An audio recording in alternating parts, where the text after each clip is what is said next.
ইলাহা ইল্লাল্লাহ যদি না থেকে, তাহলে ইমানের প্রথম শাখাটা কি হয়ে গেল? বরবাদ হয়ে গেল। আল্লাহর নবী বলেন, ওয়াদনাহা ইমাতাতুল আযা আনিত তারিক ওয়াল হায়াউ শুবাতুম মিনাল ঈমান। ইমানের সর্বনিম্ন শাখা হলো কষ্টদায়ক জিনিস রাস্তা থেকে সরিয়ে দেওয়া।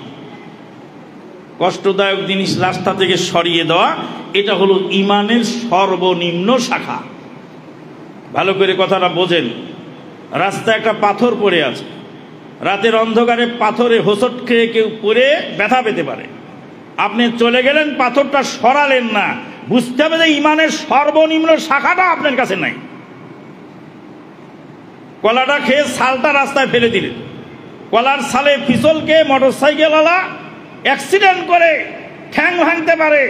তাই কলার ছালটা যদি আপনি রাস্তা থেকে না সরান, তাহলে বুঝতে হবে সর্বনিম্ন শাখাটাও আমার কাছে আপনার কাছে নাই। এবার গোটা বাংলাদেশ ঘোরেন, যায় দেখেন রাস্তার হালতটা কি।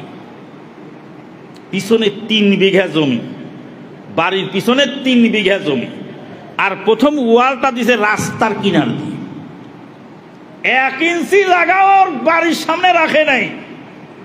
এবার বালু এনে রাখছে রাস্তার উপর, ইট এনে রাখতেছে রাস্তার উপর, সিমেন্ট মাখাচ্ছে রাস্তার উপরে। বাড়ির পিছনে 3 বিঘা জমি এমনি পড়ে আছে, কাজ লাগে না, কিন্তু সামনে ফেলে রাখবে না সে। ওই বালু রেখে দিল, বালুর উপর মোটরসাইকেল পিছল খেয়ে অ্যাক্সিডেন্ট করে সাইকেলওয়ালা মোটরসাইকেলওয়ালা মারা গেল। হাসরের ময়দানে বালু রাখাওয়ালা মার্ডার কেসের আসামি হয়ে উঠবে। ভাঙা রাস্তার উপর খ্যার শুকাতে দিলেন, খেরের তলে ভাঙা রাস্তা, মোটরসাইকেলওয়ালা বুঝতে পারলো না। ভাঙা রাস্তার ভিতরে চাকা ঢুকে গিয়ে মোটরসাইকেলওয়ালা রাস্তার উপর পড়ে গেল, আর ট্রাক এসে মোটরসাইকেলওয়ালাকে ডলে মেরে থুয়ে চলে গেল। ওই খ্যার শুকানোওয়ালা হাসরের মাঠে মার্ডার কেসের আসামি হয়ে উঠবে। সম্মানিত উপস্থিতি, ইমানের সর্বনিম্ন শাখা কি? রাস্তা থেকে কষ্টদায়ক জিনিস সরিয়ে দাও। এবার রাস্তা অবরোধ করে, হরতাল ধর্মঘট ডেকে রাস্তা অবরোধ করে জনগণের চলাচলে বিঘ্ন ঘটানো, এটা কোন ইমানদারি? রাস্তা অবরোধ করলে নাকি তো নাকি? রাস্তা থেকে কষ্টদায়ক জিনিস সরানো ইমানের সর্বনিম্ন শাখা। যদি তাই হয়, রাস্তা অবরোধ করা হারাম। রাস্তা অবরোধ করা হারাম হলে তা আমার দাবি আদায় হবে কি করে? যে অপরাধ করেছে তার বাড়ি ঘেরাও করো। আমি অপরাধ করি নাই, আমার রাস্তার চলার পথ তুমি ঘিরতে পারো না। অপরাধ করবে সরকার, আর জনগণকে কষ্ট দেবে, এটাই হলো গণতন্ত্র, আর এটাই হলো জাহিলিয়াত।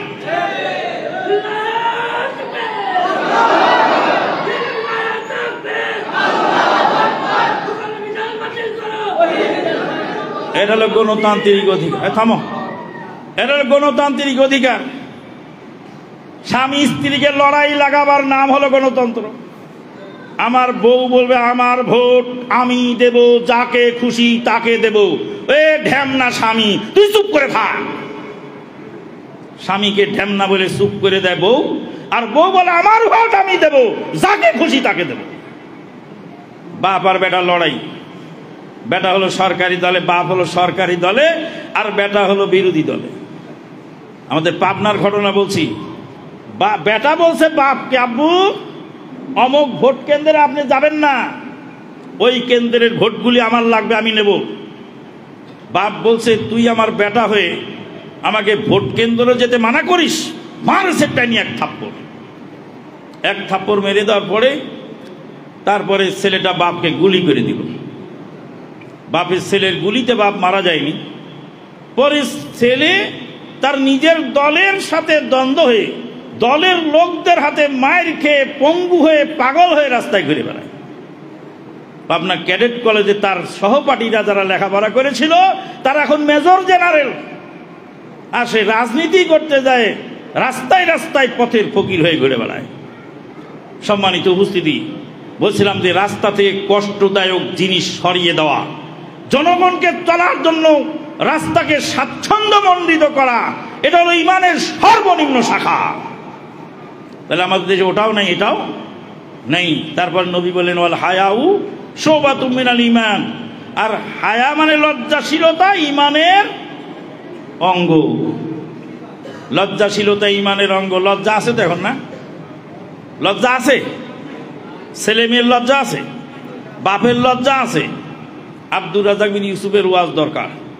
আব্দুর রাজ্জাক বিন ইউসুফ, তুমি বেহায়া, তুমি বন্য, তুমি বর্বর, তোমার বাপেরও লজ্জা নেই, তোমারও লজ্জা নেই। এ মেয়ে, তোমারও লজ্জা নেই, তোমার বাপেরও লজ্জা নেই, তোমার জাতিরও লজ্জা নেই। আল্লাহ নবী সাল্লাল্লাহু আলাইহি ওয়াসাল্লাম বলছেন, যখন মানুষ লজ্জা হারিয়ে ফেলে, ইজা লাম তাস্তাহি ফাসনা মা শিত, যখন লজ্জা হারিয়ে যায়, যা ইচ্ছা সে তাই করতে পারে। লজ্জার কারণে মানুষ অনেক কিছু করে না, অনেক কিছু করে না, লজ্জা করে বলতে যায়ও থেমে যায়।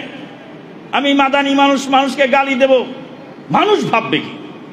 আল্লাহর ভয় পড়ে, মানুষ ভাববে কি? মুখ থেমে যায়। আপনি সমাজের একজন মাতব্বর মানুষ, লজ্জার কারণে অনেক পাপ থেকে আপনি বেঁচে চলেন।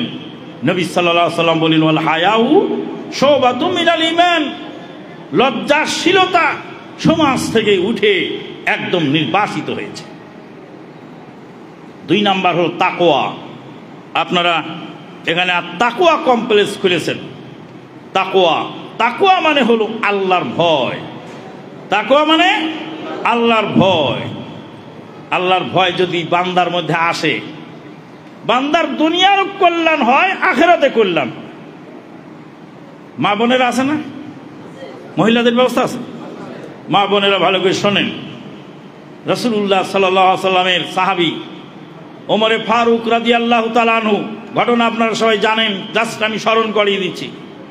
ওমরে ফারুক রাদিয়াল্লাহু তাআলা আনহু মদিনার নিভৃত পল্লী গায়ে ঘুরে বেড়াচ্ছেন, খেজুরের বাগানের ভিতর দিয়ে গভীর রাতে। প্রজা সাধারণ কে কি করে দেখে বেড়াচ্ছেন রাতের অন্ধকারে। একটা ছোট্ট মাটির ঘর, খেজুরের গাছ দিয়ে ঘেরা। সেই মাটির ঘরের মধ্যে মা বলছে তার মেয়েকে, বেটি, রাতের অন্ধকার থাকতে দুধের মধ্যে পানি মিলাই দাও। যেই দুধ আমরা পেয়েছি, এই দুধ বিক্রি করে আমাদের সংসার চলবে না, পানি মিলায়ে দুধ বৃদ্ধি করতে হবে, তারপরে বিক্রি করলে আমাদের সংসার চলবে। বেটি বলছে, মা, দুধের মধ্যে যে পানি মিলাবো, খলিফাতুল মুসলিমিন উমর ইবনুল খাত্তাব যদি জানতে পারেন তো চাবুক পিটিয়ে আমাদের পিঠের চামড়া তুলে ফেলবে। মা বলছে, বেটি, খলিফা মুসলিমিন সেই মদিনার রাজধানীতে ঘুমাচ্ছে গভীর রাতে, খলিফা উমর কি তোর বাড়িতে দেখতে এসেছেন? খলিফা উমর কোথায় আর তুমি কোথায়? তুমি এ কথা কেন বলছো? মেয়েটি তখন বলছে, আম্মা, যেই খলিফাতুল মুসলিমিন উমর ইবনুল খাত্তাব, তিনি মানুষ, তিনি ঘুমান, কিন্তু এই খলিফার প্রভু যিনি, তিনি ঘুমান না। লা তাখুযুহু সিনাতুন ওয়ালা নাওম। খলিফাতুল মুসলিমিন উমর ফারুক ঘুমাতে পারেন, কিন্তু ওমর ফারুকের যিনি মালিক মুনিব রব, তিনি আসমানের মালিক, জমিনের মালিক, তিনি ঘুমান না, তার কোনো তন্দ্রাও হয় না। আম্মা জান, খলিফাতুল মুসলিমিন উমরের চোখকে অন্ধকারে ফাঁকি দেওয়া যায়? যে আল্লাহ অন্ধকার সৃষ্টি করেছেন, সেই আল্লাহর চোখকে ফাঁকি দেওয়া যায় না। খলিফাতুল মুসলিমিন উমর ইবনুল খাত্তাব বলেন, একটা পুত্রবধূ আমি পেয়েছি এই খেজুরের বাগানের মধ্যে, ভাঙা ঘর, এই ভাঙা ঘরের এই গোয়াল নেমে দুধ বিক্রি করে জীবিকা নির্বাহ করে, ইনিই হবেন খলিফাতুল মুসলিমিনের বেটার বউ। খলিফাতুল মুসলিমিন সেই গরিব মানুষের মেয়েটাকে নিজের পুত্রবধূ বানায় তার খেলাফতে নিয়ে আসলেন। আলহামদুলিল্লাহ। তাকওয়ার কারণে মহিলার চেহারা সুন্দর ছিল নাকি? বংশমর্যাদা বেশি ছিল? পয়সা জমি জায়গা বেশি ছিল না? একটা তাকওয়ার কারণে মুসলিম জাহানের খলিফার পুত্র বধূ হওয়ার যোগ্যতা অর্জন করলেন পল্লী গায়ের দুধ বিক্রেতার মেয়ে। আল্লাহু আকবার। তাকওয়া অর্জন করলে মানুষের দুনিয়ায় কল্যাণ হয়, আখিরাতেও কল্যাণ হয়। আল্লাহ রাব্বুল আলামিন বলেন, ওয়ামান ইয়াত্তাকিল্লাহ ইয়াজআল লাহু মাখরাজা ওয়া ইয়ারযুকুহু মিন হাইসু লা ইয়াহতাসিব। যে ব্যক্তি আল্লাহকে ভয় করে, আল্লাহ রব্বুল আলামিন তার জন্য বাঁচার পথ খুলে দেন। ওয়ায়ারযুকুহু মিন হাইসু লা ইয়াহতাসিব, এমন উৎস থেকে রুজির ব্যবস্থা করেন যে উৎস সম্পর্কে সে কোনোদিন কল্পনাও করে না। কল্পনাতীত উৎস থেকে রুজির ব্যবস্থা আল্লাহ পাক করে দেন। তাকওয়াশীল হলে দুনিয়ার সমস্যার সমাধান হয়ে যায়, আখিরাতের সমস্যার সমাধান হয়ে যায়। বুখারীর হাদিস বলছি, ভালো করে শুনুন। রাসূলুল্লাহ সাল্লাল্লাহু আলাইহি ওয়াসাল্লামের জনৈক সাহাবী এসে বলছেন, ইয়া রাসূলুল্লাহ সাল্লাল্লাহু আলাইহি ওয়াসাল্লাম, হালাকতু, আমি ধ্বংসপ্রাপ্ত হয়ে গেছি। হালাকতু ইয়া রাসূলুল্লাহ, ইয়া আল্লাহর নবী, আমি ধ্বংসপ্রাপ্ত হয়ে গেছি, আমার কোনো বাঁচার উপায় নেই। আল্লাহর নবী বলেন, তোমাকে ধ্বংস করলো কিসে? সাহাবী বলেন, ওয়াকাতু আলা ইমরাতি ফি নাহারি রমাদান, রমাদান মাসের দিনের বেলায় সিয়ামরত অবস্থা আমি আমার বিবির সঙ্গে মিলন করেছি। আল্লাহর নবী, বিবি আমার সামনে ঘুরছিল, ঘর ছিল নিরিবিলি, আমি বিবিকে দেখে সহ্য না করতে পেরে সিয়ামরত অবস্থায় বিবির সঙ্গে মিলামেশা করে ফেলেছি। আমার বাঁচার উপায় কি হবে নবী গো? বাঁচার ব্যবস্থা আমার জন্য করে দিই। নবী সাল্লাল্লাহু আলাইহি ওয়াসাল্লাম বলেন, একটা গোলাম আজাদ করে দাও। কি করো? গোলাম কিনে আজাদ করে দাও, ছেড়ে দাও। সাহাবী বলেন, গোলাম আজাদ করার ক্ষমতা আমার নেই। লাগাতার 2 মাস সিয়াম পালন করো, লাগাতার, মাঝখানে গ্যাপ দেওয়া যাবে না। লাগাতার 2 মাস সিয়াম পালন করো। সাহাবী বলেন, 2 মাস সিয়াম পালন করা আমার পক্ষে সম্ভব নয়। নবী বলেন, 60 জন মিসকিনকে খাবার খিলায় দাও। বলে, আমি এমন গরিব মানুষ, 60 জন মিসকিনকে খাবার খিলানো আমার পক্ষে সম্ভব নয়। নবী বললেন, তাহলে বসে থাকো, দেখি কি করা যায়। সাহাবী বসে রইলেন। বুখারীর হাদিস। গনিমতের মাল 1 বস্তা খেজুর নবী সাল্লাল্লাহু আলাইহি সাল্লামের দরবারে এসে হাজির হয়ে গেল। নবী সাল্লাল্লাহু আলাইহি সাল্লাম খেজুরের বস্তা সাহাবীকে দিয়ে বললেন, ও আমার সাহাবী, খেজুরের বস্তা নিয়ে চলে যাও, আর তোমার এলাকার গরিব মানুষের মধ্যে এই খেজুরগুলি বিতরণ করে দাও, তোমার এই পাপ কাজের কাফফারা আদায় হয়ে যাবে। সাহাবী বলেন, ইয়া রাসূলুল্লাহ সাল্লাল্লাহু আলাইহি সাল্লাম, মদিনার মাটিতে আমার মতো গরিব মানুষ আর একজন নাই, আমি তো গরিব। নবী সাল্লাল্লাহু আলাইহি ওয়াসাল্লাম হেসে ফেললেন। হেসে ফেলে বললেন, খেজুরের বস্তা নিয়ে যাও, তোমার ছেলে মেয়েকে খিলায় দাও। বুখারীর হাদিস শোনেননি? বুখারীর হাদিস। এই হাদিস থেকে কয়েকটি জিনিস জানা গেল। কয়টি? 1 নাম্বার, তাকওয়া যদি থাকে, গোয়েন্দা লাগে না, পুলিশ লাগে না, সিসিটিভি ক্যামেরা লাগে না, পুলিশ লাগে না, গোয়েন্দা লাগে না। তাকওয়া থাকলে মানুষ অন্যায় কাজ করে আবার মাপ চায়, অন্যায়ের স্বীকৃতি নিজেই দেয়। সাহাবী যে বাড়ির মধ্যে রমাদানে সিয়াম রেখে স্ত্রীর সঙ্গে মিলন করেছিলেন, সেখানে কি সিসিটিভি ক্যামেরা লাগানো ছিল? গোয়েন্দা গিয়েছিল সেখানে খুঁজতে? না। তাকওয়ার কারণে, আল্লাহর ভয়ের কারণে সাহাবী এসে অপরাধের স্বীকৃতি দিলেন। আল্লাহর নবী বললেন, গোলাম আজাদ করো, না পারলে 2 মাস সিয়াম পালন করো, না পারলে 60 জন মিসকিনকে খাবার খিলায় দাও। এটা হলো ইসলামের মহান সৌন্দর্য। এটা না পারলে সেটা করো, সেটা না পারলে ওটা করো। দাঁড়িয়ে সালাত না পড়তে হলে বসে পড়ো, বসে না পারলে শুয়ে পড়ো, শুয়েও যদি হাত পা নাড়াতে না পারো তাহলে চোখ দিয়ে ইশারা করো, চোখ টিপ পেরে সালাত আদায় করো। তার মানে ইসলাম আপনাকে আমাকে সহজ পদ্ধতি দিয়েছে। এটা না পারলে সেটা করো, সেটা না পারলে ওটা করো। পানি যদি না থাকে তায়াম্মুম করো। তায়াম্মুম যদি না করার সুযোগ না থাকে, পানিও নাই, মাটিও নাই, পানিও নেই, মাটিও নেই। গাছের উপর বসে আছে এক লোক, নিচে বাঘ, নামলেই বাঘে খেয়ে ফেলবে, নামলেই বাঘে খেয়ে ফেলবে। মাটিতে তায়াম্মুম করার ক্ষমতাও নেই, উপরে পানির ব্যবস্থাও নেই। বিনা তায়াম্মুমে, বিনা উযুতে ওই গাছের উপর সালাত আদায় করবে। আল্লাহু আকবার। সুবহানাল্লাহ। ইসলাম কত সুবিধা দিয়ে দিয়েছে। নবী বললেন, গোলাম আজাদ করো, গোলাম আজাদ না পারো 2 মাস সিয়াম রাখো। কয় তাও পারি না, তো 60 জন মিসকিনকে খাবার খিলে, তাও পারল না। নবী সাল্লাল্লাহু আলাইহি সাল্লাম গনিমতের মাল থেকে 1 বস্তা খেজুর দিলেন, দিয়ে বলে এই বস্তা খেজুর নিয়ে যায় তুমি তোমার কাফারা আদায় করো। হাদিসের এই অংশ থেকে বোঝা গেল সমাজের গরিব মানুষ যদি ট্যাক্স আদায় করতে না পারে তাহলে রাষ্ট্রের তহবিল থেকে তার ট্যাক্সের ব্যবস্থা করে দিতে হবে। সমাজের গরিব মানুষ যদি ফেতরা দিতে না পারে সমাজপতিরা সমাজের ফান্ড থেকে তার ফেতরার ব্যবস্থা করে দিবে। হাদিসের এই অংশতে বোঝা গেল।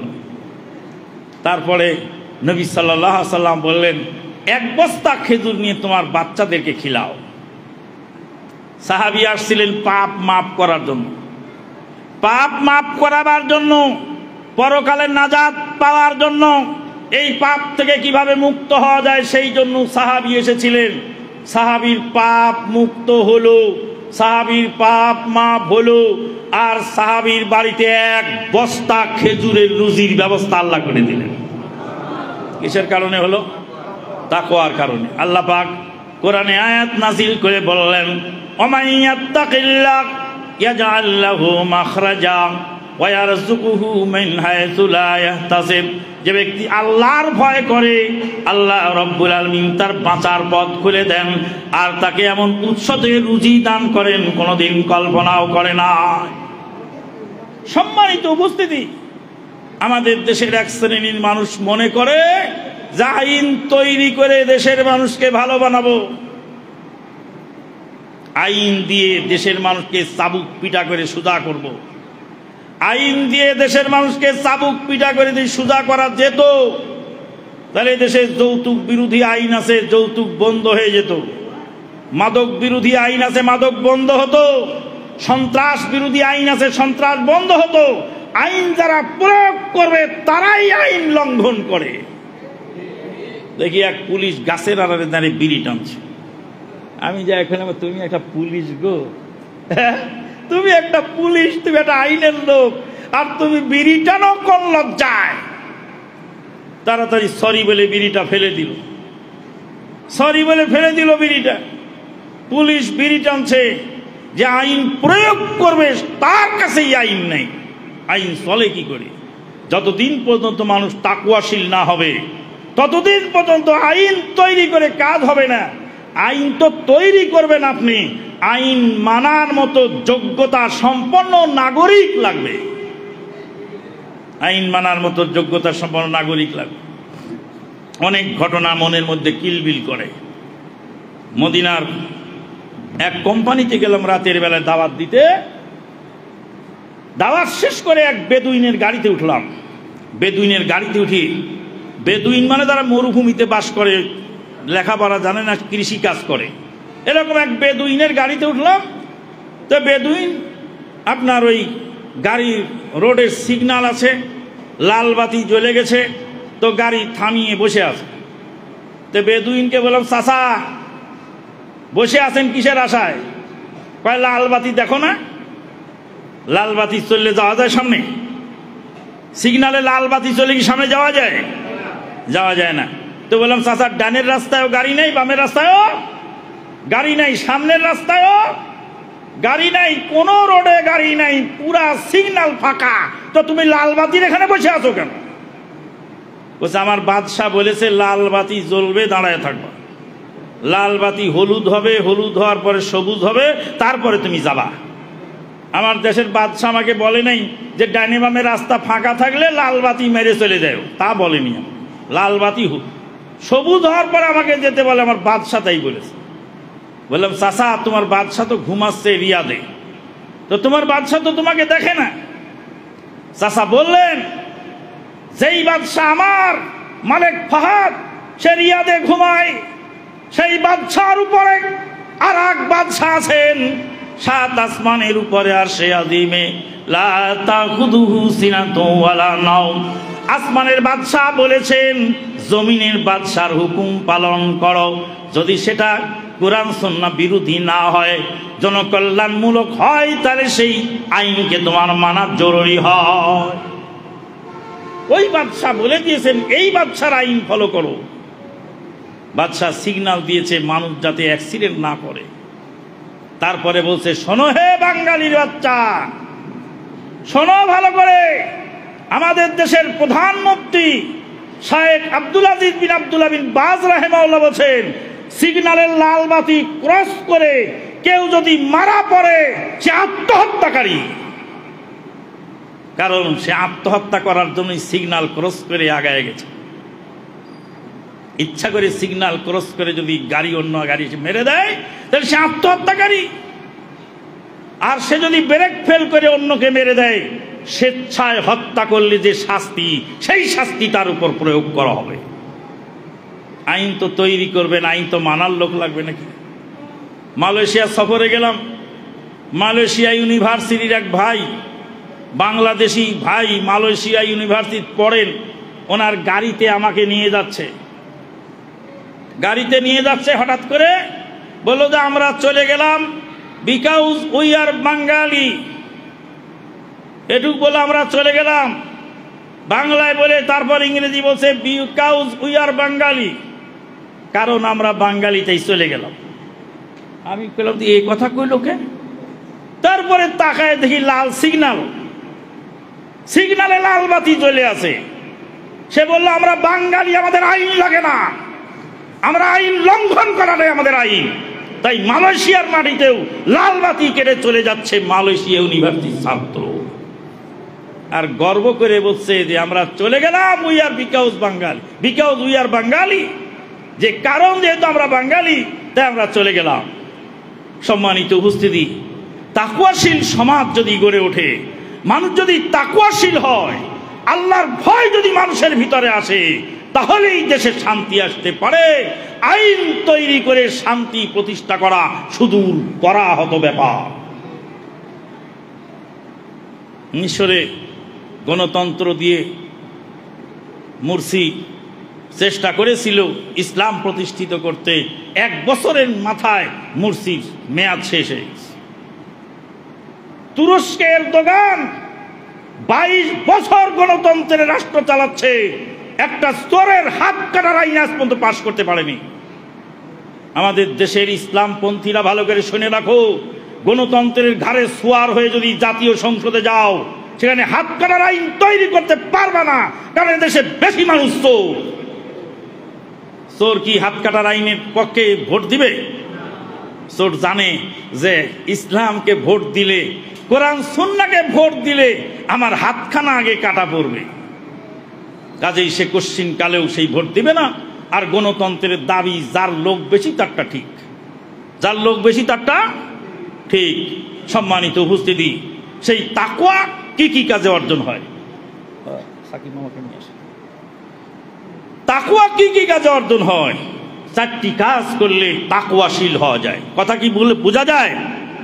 4টা কাজ করলে তাকওয়াশীল হওয়া যায়। 1 নাম্বার হলো আল খাউফু মিনাল জালিল, জলিলকে ভয় করা, আল্লাহকে ভয় করা। আল্লাহকে ভয় করলে মানুষ আল্লাহর ভয়ে অনেক পাপ ছেড়ে দেয়। বিগত দিনে পূর্বের জামানায় একজন লোক জমি বিক্রি করলো, আর আরেকজন লোক জমি কিনলো। জমি কেনাওয়ালা জমি চাষ করতে গিয়ে মাটির তলে স্বর্ণ মুদ্রা পেয়ে গেল। স্বর্ণ মুদ্রা পাওয়ার পরে ওই লোক জমির ক্রেতা বিক্রেতার কাছে নিয়ে বলছে, ভাই তোমার কাছে আমি জমি কিনেছিলাম, স্বর্ণ মুদ্রা কিনি নাই, অতএব তোমার স্বর্ণ মুদ্রা তুমি ফেরত নাও। আর বিক্রেতা বলছে, তোমার কাছে আমি জমি বিক্রি করেছি, জমিনের তলে যা আছে সব তোমার, ওটা আমি নিব না। কথা বোঝা যায়? এর নাম হলো তাকওয়া। সে নিবে না। পরে কাজীর দরবারে গেল। কাজী সাহেব বলে দিলেন, 2 জনের ছেলে মেয়ের মধ্যে বিয়ে দিয়ে দাও, আর এই স্বর্ণ মুদ্রাকে মহারানা ধার্য করে দাও। রাসূলুল্লাহ সাল্লাল্লাহু আলাইহি ওয়াসাল্লামের জামানায় একজন মহিলা জেনাকারিনী, জেনা করে এসে নিজের স্বীকৃতি দিয়ে জেনার শাস্তি স্বেচ্ছায় গ্রহণ করলেন তাকওয়ার কারণে। তাকওয়া যদি মানুষের ভিতরে থাকে, আল্লাহর ভয় যদি মানুষের ভিতরে থাকে, তাহলে মানুষ অন্যায়ভাবে অপরের অর্থ আত্মসাৎ করতে পারে না। একজন লোক ফোন দিয়ে বলছে, মাদানী সাহেব, একজন মানুষের টাকা আমি মেরে খেয়েছি, এখন বাঁচার উপায় কি? তো বললাম যার টাকা মেরে খেয়েছে তাকে দিয়ে দাও। বলছে তাকে খুঁজে পেলে তো আর ফতুয়াই লাগতো না, তাকে তো খুঁজেই পাচ্ছি না, করবোটাকে। বললাম সেদিন টাকা মেরে খাওয়ার জন্য পালিয়ে বেড়াইছো, মোবাইল বন্ধ করে রেখেছো। টাকা মেরে খাওয়ার জন্য পালিয়ে বেড়াইছো, মোবাইল বন্ধ করে রেখেছো। আজকে আল্লাহর ভয় ভিতরে এসেছে, মরে যেতে হবে, বাঁচার উপায় নেই। তাই আজকে সে রাস্তায় রাস্তায় ঘুরে বেড়াচ্ছে যে মালিকের হাতে আমার পাওনাটা পরিশোধ না করলে হাসরের ময়দানে নেকি কেটে দেওয়া হবে। এক নাম্বার আল্লাহর ভয়, দুই নাম্বার হলো ওয়াল আমালু বিত্তানজিল, তানজিল অনুযায়ী আসমানের ওহীর বিধান অনুযায়ী আমল করা।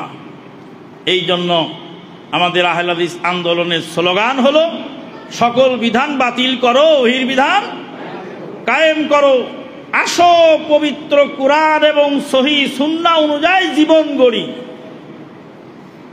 কি বলেছেন আকাবির, কি বলেছেন তোমার পীর, কি বলেছেন তোমার বাপ দাদারা, কি বলেছেন আকাবির, কি বলেছেন তোমার পীর, কি বলেছেন তোমার বাপ দাদারা। এসব কিসা ছাড়ো যদি বন্ধু পারো, কোরআন হাদিস একটিবারে আঁকড়ে তুমি ধরো। কি বলেছেন আকাবির, কি বলেছেন তোমার পীর, কি বলেছেন তোমার বাপ দাদারা। কোরআন হাদিস দিয়ে পীর সাহেবকে যাচাই নয়, যদি কোরআন হাদিস পীর সাহেব দিয়ে যাচাই নয়, পীর সাহেবকে যাচাই করতে হবে কোরআন সুন্নাহ দিয়ে। ডক্টর আল্লামা ইকবাল বলেছেন सुन्नत के इम्तिहा है हर हाजी का गाजी का, पीर का फकीर का, सुन्नी खोश नसीब का बाग बहार है, बदबख्तो बिदाती को जहन्नम की मार है। सुन्नतेर कुष्टी पाथरे पीर साहेब के जाचाई करते हबे, सुन्नतेर कुष्टी पाथरे मादानी के जाचाई करते हबे, সুন্নতের কোষ্টি পাথরে আমিরকে যাচাই করতে হবে, সুন্নতের কোষ্টি পাথরে নেতাকে যাচাই করতে হবে, সুন্নতের কোষ্টি পাথরে পিতামাতাকে যাচাই করতে হবে। সুন্নাহ বিরোধী ফতোয়া যদি বাপ মা দেয় মানার কোনো কায়দা নাই, উস্তাদ দিলেও মানার কায়দা নাই, পীর সাহেব দিলেও মানার কোনো কায়দা নাই। এই জন্য সবচেয়ে বড় মাযহাবের বড় ইমাম পৃথিবীতে, তার নাম হলো ইমাম আবু হানিফা নুমান বিন সাবিত বিন জুয়াতা আল কুফি রাহিমাহুল্লাহ। ইমাম আবু হানিফা রাহিমাহুল্লাহ বড় ইমাম না ছোট ইমাম?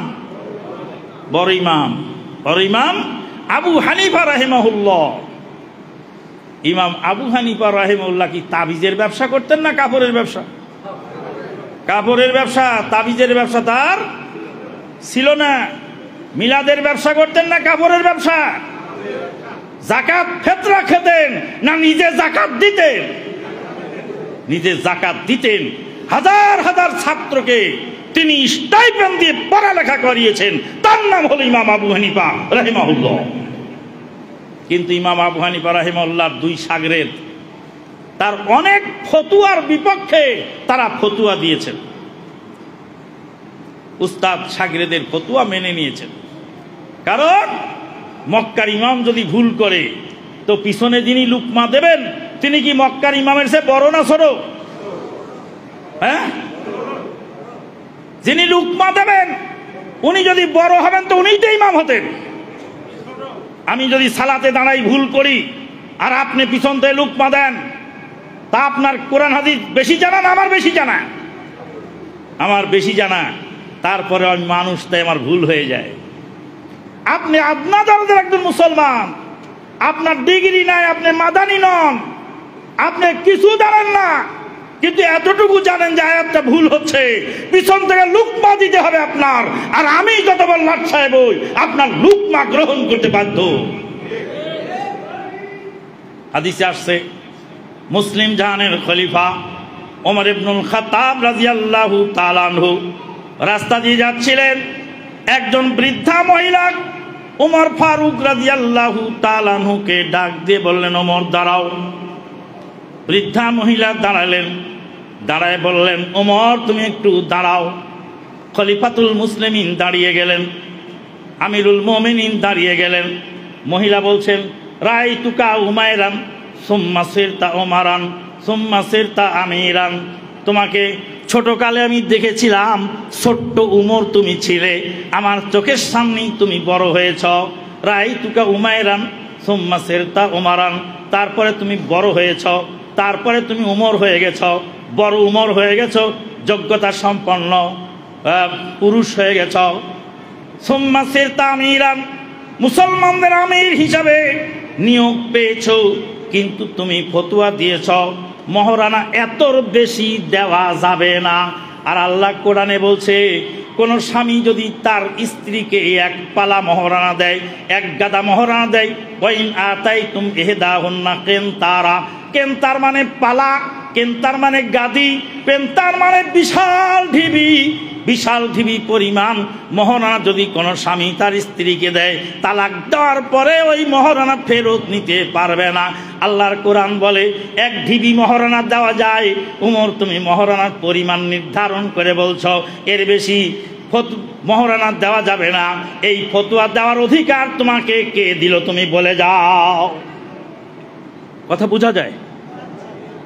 লোকেরা বলছে বেয়াদব মহিলা মুসলমানদের খলিফার সামনে কেমন কথা বলতে হয় তা তুমি জানো না। খলিফাতুল মুসলিমিন বলে, মহিলাটাকে ছেড়ে দাও। এই সেই মহিলা যার কথা আমার আল্লাহ 7 আসমানের উপর থেকে শুনেছিলে। এই মহিলার কথা আমার আল্লাহ 7 আসমানের উপর থেকে শুনেছিলেন। মহিলাটার নাম কি ছিল? হ্যাঁ, কে কইল এখান থেকে? হাত তোলেন, হাত তোলেন, কে বললো ওখান থেকে? হ্যাঁ, দাঁড়ান দাঁড়ান, দাঁড়ায় বলেন। আরে দাঁড়ায় বলেন, সবাই শুনুক। দাঁড়ান দাঁড়ান, আগে বসে বসে দাঁড়ান। আরে দাঁড়ান না, দাঁড়ায় থাকেন। এই ক্যামেরা দিয়ে ছবি তোলো। খাওলা বিনতে সালাবা, এই থামেন, বসে গে। কেমন শ্রোতা পেলেন রে বাবা। এদিকে আসেন, আপনি এদিকে আসেন, সামনে আসেন। এটা আপনার পুরস্কার। এর মধ্যে তেমন কিছু নাই, অল্প একটু আতর আছে। পুরস্কার ছোট হোক আর বড় হোক, সেটা কি পুরস্কার? এই যে সভাপতির হাত দিয়ে পুরস্কারটা গ্রহণ করুন। খাওলা বিনতে সালাবা, খাওলা বিনতে সালাবা রাদিয়াল্লাহু তাআলা আনহা, তার স্ত্রী, তার স্বামী তাকে তালাক দিয়েছে। তার স্বামী তাকে তালাক দিয়েছে। তালাক দেওয়ার কারণে নবী সাল্লাল্লাহু আলাইহি সাল্লামের কাছে এসে খাওলা বিনতে সালাবা নবীর ঘরের মধ্যে মা আয়েশা সিদ্দিকার ছোট্ট ঘরের কোনায় ফিসফিস করে কথা বলতেছিলেন, স্বামীর বিরুদ্ধে নালিশ করতেছিলেন। আল্লাহ পাক কুরআনুল কারীমের সূরাতুল মুজাদালায় আয়াত নাজিল করে বললেন, কাদ সামিআল্লাহু কওলাল্লাতী তুজাদিলুকা ফী যাওজিহা। ও নবী, যেই মহিলা তোমার কাছে সে স্বামীর বিরুদ্ধে 7 আসমানের উপর থেকে আমার আল্লাহ সেই খাওলা বিনতে সালাবার কথা শুনতেছিলেন। উমরে ফারুক বললেন, জনগণ তোমরা থেমে যাও। এই সেই মহিয়সী রমণী যার কথা আমার আল্লাহ 7 আসমানের উপর থেকে শুনেছিলেন, যার নামে সূরা মুজাদালা যার কারণে নাজিল হয়েছে, সে এসেছে আমাকে কথা বলার জন্য। খলিফাতুল মুসলিমিন উঠ থেকে নামলেন, নেমে মাটিতে সেজদায় পড়ে গেলেন আর আল্লাহকে বলেন, আল্লাহ, আমার রাজত্বের মধ্যে এমন বৃদ্ধা মহিলা আছে মুসলমানদের খলিফাকে সংশোধন করার মতো যোগ্যতা রাখে। মুসলমানের খলিফা ওমর ইবনুল খাত্তাব খাওলা বিনতে সালাবার কথাই তার ফতোয়াটা তিনি ফিরিয়ে নিলেন। খলিফাতুল মুসলিমিন অনেক জায়গায় এভাবে কোরআন সুন্নাহ অনুযায়ী আমল করেছিলেন। আল্লাহ নবী যখন ইন্তেকাল করলেন, ওমরে ফারুক বলছেন, যে বলবে নবী মারা গেছে তাকে আমি হত্যা করব।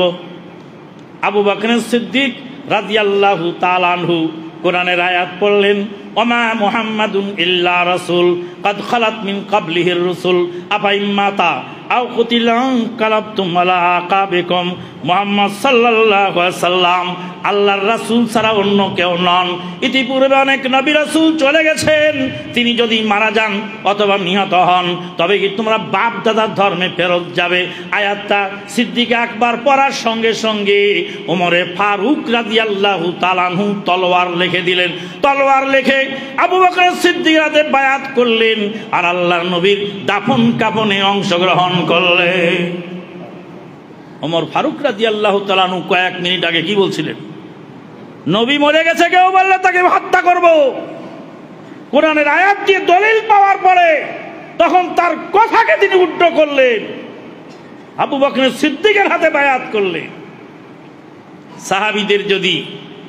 সাহাবীরা যদি নিজেদের আগের কথার বিপক্ষে দলিল পাওয়ার কারণে ফিরে আসেন, তা আমি লালু আর আপনি ভুলু, আমি আর আপনি কেন এই পুরাতন কথার উপরে জামেদ থাকব? জীবনকে সংশোধন করতে হবে। এই পৃথিবীতে বাহাদুরি করবার জন্য আমি আসিনি। আমি আয়াত পড়ছি, ভুল হয়েছে। গত বছরে চিটাগাং সম্মেলনে বক্তব্য দিলাম বিডিআর মাঠে বক্তব্য দেওয়ার পরে এক ছাত্র এসে বললে, উস্তাদজি আপনার আয়াতের তেলাওয়াতে ভুল হয়েছে, মনে কিছু করবেন না। বললাম কোথায় ভুল হয়েছে বাবা? বলে ওই আয়াত পড়ায় ভুল হয়েছে। আমি কোরআন খুলে যখন দেখতে পেলাম আসলে আমার ভুল, ছেলেটাকে বুকে জড়িয়ে কপালে চুমু খেলাম আর বললাম, তুমি যদি আমার সংশোধন না করে দিতে বাকি জীবন ভুলের উপরেই চলে যেত। মুসলমান নিজের জীবনকে সংশোধন করতে চায়, জীবনকে সংশোধন করে কোরআন সুন্নাহ ভিত্তিক জীবন করতে চায়। সম্মানিত উপস্থিতি, তাই আসুন আমরা পবিত্র কোরআন এবং সহিহ সুন্নাহ অনুযায়ী আমাদের জীবন গড়ার চেষ্টা করি। আল্লাহ রাব্বুল আলামিন আমাদেরকে তৌফিক দান করুন। তাহলে 1 নাম্বার হলো আল্লাহর ভয়, 2 নাম্বার হলো কোরআন এবং সহিহ সুন্নাহ অনুযায়ী আমল, আর 3 নাম্বার হলো ওয়াররিদা বিল কালিল, অল্পতে তুষ্ট থাকা। আজকে অল্পতে তুষ্ট থাকার কোনো ব্যবস্থা নেই। মানুষের অনেক টাকা পয়সার দরকার। এখান থেকে একটু যাবেন সামনে, ওই যে নন্দীগ্রাম পার হয়ে তারপর ওইদিকে যাবেন, ওই ভিতর দিয়ে একটা রাস্তা আছে, ওই রাস্তায় যায় আপনার ইয়েতে উঠা যায় শেরপুর বগুড়া। ওই রাস্তার মাঝখানে লাইট জ্বলছে। রাতে জিজ্ঞেস করলাম যে লাইটগুলি কোথায় জ্বলে? কয় সিলেটের অর্থমন্ত্রী সাইফুর রহমানের ছেলে এই গোটাল মাঠ খরিদ করে রেখে গেছে। বাড়ি ওর সিলেট, জমি কিনছে কোথায়? বগুড়ায়। আর বগুড়ার সাওয়াল, বগুড়ার শৈল মেরে আনছে পুঁটি মাছ হয়ে গেছে বল। সেই বগুড়ার সাওয়াল জমি কিনছে সাতক্ষীরা শ্যামনগর রোডে। বলে এই জমিগুলি কার? বলে অমুক প্রেসিডেন্টের ছেলের জমি।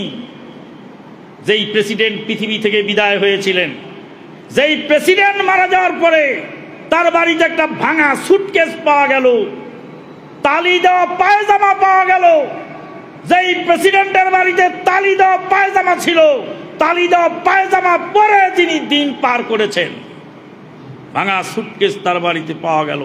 সেই প্রেসিডেন্টের ছেলে আর তার বোর টাকাতে কত দরকার পড়লো, আল্লাহু আকবার। আর যে স্বৈরাচারকে আপনি খেদালেন, সে স্বৈরাচার যে কত মাঠকে মাঠ, ময়দানকে ময়দান, সব জমি পড়ে থাকলো, তারপরে চলে গেল, কাজ হলো না। এই জন্য আলী রাদিয়াল্লাহু তাআলা আনহু বলছেন তাকওয়ার 3 নাম্বার গুণ হলো ওয়াররিদা বিল কালিল, অল্পতে তুষ্ট থাকা। অল্পতে তুষ্ট যদি আপনার মন থাকে, তাহলে অল্পতে যদি আপনি পরিতৃপ্ত হতে পারেন, তাহলে আপনার পৃথিবীতে কোনোদিন অভাব হবে না। পৃথিবীতে কোনো অভাব হবে না। দুপুরবেলা এক বেদুইনের গাড়িতে উঠলাম রিয়াদে। বেদুইন এরকম মোটা, প্রচন্ড গরম, আরব দেশের মরুভূমিতে লু হাওয়া প্রবাহিত হচ্ছে, কিন্তু ওই বেদুইনের গাড়ির মধ্যে কোনো এসি নাই, এয়ার কন্ডিশন নাই। এয়ার কন্ডিশন বিহীন ভাঙা গাড়ি। ভাঙা গাড়িতে উঠে আমি 5 রিয়াল দিয়ে উঠলাম, আমার বাসার সামনে নামায় দিবে। আমি বললাম, চাচা আপনি এই ভাঙা গাড়ি গরমের মধ্যে চালান, এত মোটা মানুষ, তা আপনার কি গরম ধরে না? বলছে আমার অভাব আমাকে গরম লাগা ভুলিয়ে দিয়েছে। বেদুইন বলল আমার অভাব আমাকে গরম লাগা ভুলিয়ে দিয়েছে। হে দরিদ্র, তুমি বড় মহান, কৃষ্ণরে দাঁড়িয়েছ। হে দরিদ্র, তুমি চির মহান। হে দরিদ্র, তুমি চির মহান। তারপরে কি? কঙ্কট শুভাময় দিয়েছ তাপস, অসংকোচ প্রকাশে দুরন্ত সাহস। কবি নজরুল বলছেন, কবিতা খানিকটা ভুলে গেলাম। কবি নজরুল বলছেন হে দরিদ্র, তুমি চির মহান, তুমি চির মহান, আমাকে সাহস জুগিয়েছ অসংকোচ প্রকাশ করবার জন্য। অল্পতে তুষ্ট যদি হয় মানুষ, যদি অল্পতে তুষ্ট হয়ে যায়, যখন যে অবস্থা সেই অবস্থায় যদি মানুষ যদি চলতে পারে, তাহলে মানুষের জন্য দুনিয়া সবচেয়ে সহজ হয়ে যায়। রমজান মাসে রাতের বেলায় ইফতার করে একটা গাড়িতে উঠলাম, ট্রেনে উঠলাম। ট্রেনের এসি বগিতে সিট পাই নাই, নন এসি নরমাল বগিতে সিট পেলাম। নরমাল বগিতে ইফতার করে সারাদিন সিয়াম রেখে গরমে অতিষ্ঠ হয়ে ট্রেনের মধ্যে উঠলাম। সিট তো একটা পেলাম, তো সিটের উপরে ঘাড়ে মানুষ দাঁড়ানো, কারণ এসি বগির সিট আমি পাই নাই, নন এসিতে একটা সিট পেয়েছি, কোনো মতো বসে আসতেছি। মনে মনে আফসোস করতেছি যে আমাদের দেশের কত বেদাতি মুল্লা হেলিকপ্টারে চড়ে, আর আমি আমানুল্লাহ মাদানী আজকে লোকাল ট্রেনে লোকাল বগিতে যাচ্ছি। আল্লাহর শুকরিয়া আদায় হলো। আস্তে করে উঠে বাথরুমে গেলাম প্রস্রাব করার জন্য।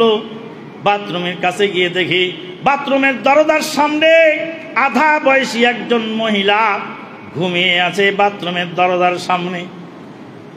মহিলাটা নিশ্চয় কোনো গার্মেন্টসের শ্রমিক, সারাদিন গার্মেন্টসে চাকরি করেছে। ঈদের ছুটি হয়ে গেছে, ঈদের ছুটিতে দিনাজপুর যাচ্ছে তার বাড়িতে। ট্রেনের টিকিট পায় নাই, সিট পায় নাই, স্ট্যান্ডিং টিকিট নিয়ে বাথরুমের সামনে বসেছিল। সারাদিনের ক্লান্ত শরীর যখন আর স্থির থাকে নাই, বাথরুমের সামনে শুয়ে পড়েছে মহিলাটা। আল্লাহর শুকরিয়া আদায় করে বললাম, আল্লাহ তুমি আমার জন্য একটা নরমাল সিটের ব্যবস্থা রেখেছ, আর এই মহিলার তো তাও না। এই জন্য আল্লাহ নবী বলছেন নিচের দিকে তাকাও। নিচের দিকে তাকালে তোমার অল্প তৃপ্তি আসবে। তুমি যদি উপরের দিকে তাকাও, বেশি খাবো, বেশি পাবো, বেশি নেব, এই চিন্তা মাথার মধ্যে যদি ঢোকে, তাহলে জীবনে কোনোদিন শান্তি হবে না। এতই খাওয়া খাইলো, খাইয়ে আর লাস্টে টিকতে পারলো না। কোথায় থাকলো তার টাকা, কোথায় থাকলো তার বাড়ি, কোথায় থাকলো তার গাড়ি? জেলখানার অন্ধকার প্রকোষ্ঠে দিনপাত করে যখন জেল গেটে নিয়ে যায়, যখন রাস্তায় নিয়ে যায়, কেউ পচা ডিম ছুঁড়ে মারে। নেপালের প্রেসিডেন্ট পদত্যাগ করেছে, নেপালের অর্থমন্ত্রীকে রাস্তায় দাবরায় জনগণ ধরে একদম দিগম্বর করে ফেলেছে। যদিও এটা শরীয়তে জায়েজ নয়, আইন আদালতে বিচার হবে, আপনি নিজ হাতে বিচার করতে পারেন না।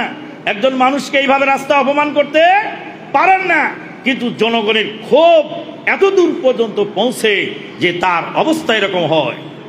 আলী রাদিয়াল্লাহু তাআলা আনহু বললেন, ওয়ার রিজা বিল কালিল, অল্পতে তুষ্ট হওয়া। শেষ 4 নম্বরে বললেন, ওয়াল ইস্তিদাদু লিয়াউমির রাহিল, আর বিদায়ের জন্য প্রস্তুতি গ্রহণ করা, বিদায়ের জন্য প্রস্তুতি গ্রহণ করা, মৃত্যুর জন্য প্রস্তুতি গ্রহণ করা। আজকে আমরা মৃত্যুর জন্য প্রস্তুতি গ্রহণ করি না। মৃত্যুর জন্য প্রস্তুতি কি রকম গ্রহণ করি?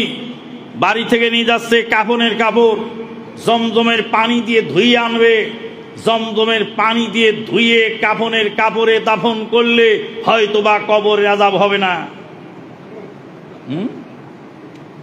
কত সাহাবীর লাশ খেয়ে ফেলেছিল আফ্রিকার জঙ্গলের বাঘ ভাল্লু, কত সাহাবীর লাশ লোহিত সাগরের মাছের পেটে গেছিল।